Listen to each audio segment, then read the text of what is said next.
বন্দিত আৰু আপুনি চাই আছে DY365 ডিজিটেল ওয়াকফ সংশোধনী বিধেয়ক মুছলমানে কোনো পধ্যেই নামানে আৰু ইয়াৰ বিৰুদ্ধে দেখিবলৈ পোৱা গৈছে এটা সৰ্বত্ৰে উত্তাল প্ৰতিবাদকাৰী আৰু আৰক্ষীৰ নিৰাপত্তাৰক্ষীৰ মাজত তীব্ৰ হতাহতি পৰ্যন্ত হোৱা আমি দেখিবলৈ পাইছো ওয়াকফ সংশোধনী বিধেয়ক বাতিলৰ দাবীত এতিয়া বৰাকত উত্তপ্ত পৰিস্থিতি এই মুহূৰ্তৰ হে গুৰুত্বপূৰ্ণ খবৰ ওয়াকফ সংশোধনী বিধেয়কৰ বিৰুদ্ধে উত্তাল প্ৰতিবাদ আৰু প্ৰতিবাদকাৰী আৰু নিৰাপত্তাৰক্ষীৰ মাজত তীব্ৰ হতাহতি দেখিবলৈ পোৱা গৈছে ওয়াকফ সংশোধনী বিধেয়ক বাতিলৰ দাবীত বৰাকত এতিয়া উত্তপ্ত পৰিস্থিতি ৰাজপথলৈ ওলাই আহে শ মুছলমান প্ৰতিবাদকাৰীৰ সমদলত বাধা প্ৰদান কৰে আৰক্ষীয়ে আৰু এই বিধেয়ক কোনো পধ্যে মুছলমানে নামানে এনে ধৰণৰ সংখ্যাৰ এতিয়া আমি দেখিবলৈ পাইছো উত্তাল প্ৰতিবাদ সাব্যস্ত কৰিছে এই বিধেয়ক মুছলমানে কোনো পধ্যে মানি নলওঁ বুলি হুংকাৰ দিছে খুনাই চক্ৰ বিষয়াৰ জৰিয়তে ৰাজ্যপালক স্মাৰক পত্ৰ প্ৰেৰণ কৰাৰ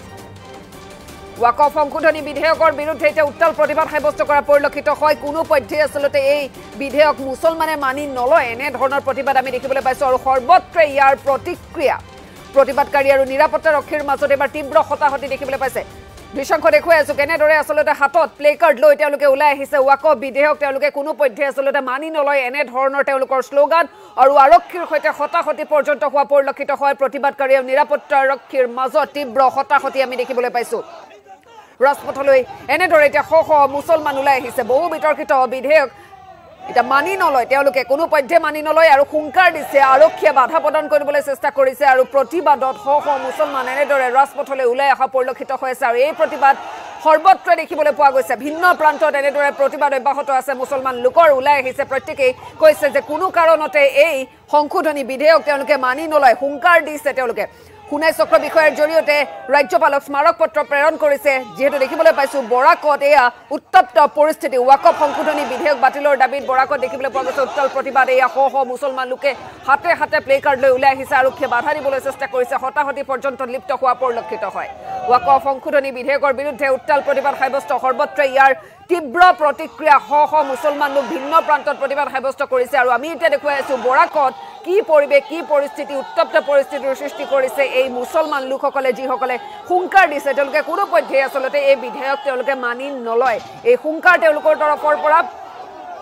আৰু খুনাই চক্ৰ বিষয়াৰ জৰিয়তে ৰাজ্যপালক স্মাৰক পত্ৰ প্ৰদান কৰা দেখিবলৈ পোৱা গৈছে যেহেতু বৰাকত আমি এই উত্তপ্ত পৰিস্থিতি আপোনালোকক দেখুৱাই আছো ওয়াকফ সংশোধনী বিধেয়ক বাতিলৰ দাবীত শ মুছলমান লোকে হাতে প্লে কাৰ্ড লৈ এতিয়া প্ৰতিবাদ সাব্যস্ত কৰা পৰিলক্ষিত হয় আৰু এমএলএৰ সহায়ত আপোনালোকক দেখুৱাবলৈ চেষ্টা কৰিছো বৰাকত এই প্ৰতিবাদ কেনে ধৰণে হৈছে শ মুছলমান লোকে কেনে ধৰণে প্ৰতিবাদ সাব্যস্ত কৰিছে আৰক্ষীৰ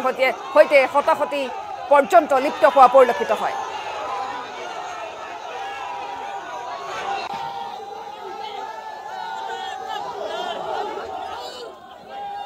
আমাৰ ওচৰত এতিয়া মন্তব্য আহি কৰিছে মন্তব্য আপোনালোকক শুনাই ল'ব বিচাৰিছো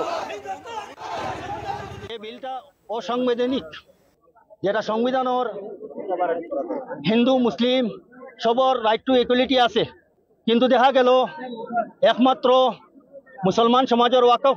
সম্পত্তিটারে সিনাল লাগিয়া মোদী সরকারে যে বিলটা আইনটা রাত্রের অন্ধকারে বিল পাস করছে এইটা আমরা অল ইন্ডিয়া পার্সোনাল ল বোর্ড কোনোদিন মানছে না মানব না আমরা মেসেজ দিতে চাই ভারতের নরেন্দ্র মোদী সরকারে যে গণতন্ত্র সরকার হিসাবে গণতন্ত্র দেশ হিসাবে রাইট টু ইকুয়ালিটি হিসাবে আপনি দেশের কানুন ভঙ্গন করছেন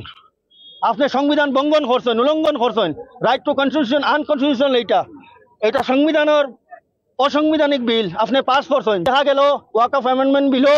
দুইজন ওয়াকফ সম্পত্তির মধ্যে হিন্দু মেম্বার থাকতে লাগবো তো এটা বড় দুঃখজনক বড় লজ্জাজনক ব্যাপার এটা দেশের একটা কালা কানুন এই কানুনটা বাতিল করার লাগিয়া আমরা মোদী সরকারের কাছে আহ্বান জানাই আর রাষ্ট্রের সংবিধান বিরোধী আইন বিরোধী এটা কোনোভাবে দেশের মুসলমানরা এবং ধর্মনিরপেক্ষতা বিশ্বাসী হিন্দু বৌদ্ধ জৈন কোনো মানুষ মেনে নিতে পারছে না এর প্রতিবাদে আজ সোনাই এলাকার ওয়াইসি ফ্রেন্ডস ক্লাব উদ্যোগে একটা প্রতিবাদী সভা আয়োজিত হয়েছিল সেই প্রতিবাদী সভায় সবাই এই আইনের বিরোধিতা করেছেন প্রয়োজনে আমরা সর্বভারতীয় মুসলিম পার্সোনাল ল বোর্ডের নির্দেশ অনুযায়ী গণতান্ত্রিক পদ্ধতিতে এবং আইনি পদ্ধতিতে এই আইন প্রত্যাহারের আমরা দাবি জানিয়েছি।